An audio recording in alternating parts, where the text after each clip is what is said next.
আলহামদুলিল্লাহ শেখুল হাদিস ইবনে শেখুল হাদিস কায়েদে মিল্লাত মুজাহিদে আজম আল্লামা মামুনুল হক সাহেব মুক্ত হয়েছেন। আল্লাহর দরবারে শুকরিয়া আদায় করি আলহামদুলিল্লাহ। এই ব্যাপারে মুহতারাম আমির হেফাজত সহ জাতীয় নেতৃবৃন্দের কাছে আবেদন, মূল নেতা অনেক হয় না, 100 বছর পরে একজন করে আল্লাহ পাঠায়।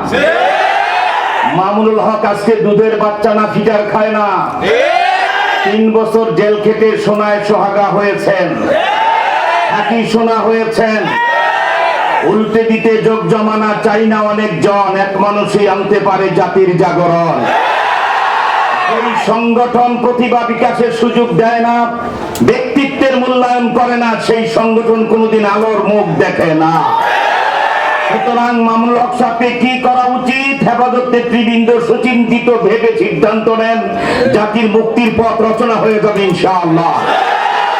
শেষ যেই কথাটি বলতে চাই, 58টা মুসলিম রাষ্ট্র লজ্জায় মুখ লুকাতে মন চায়, একমাত্র আফগানিস্তানের রাষ্ট্রপ্রধান আর সরকার ছাড়া কোন মুসলমান দেশে ইমানদার কোন সরকার নাই। কোনটা ফেরাউন, কোনটা ইয়াজিদ, কোনটা আবু জেহেল।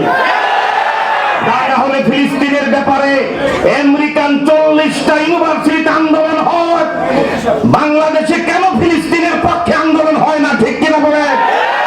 হেফাজত কর্মসূচিতে, কারণ যে জিহাদ ফিলিস্তিনে শুরু হয়েছে এটাকে সমর্থন দেওয়া ফরজ।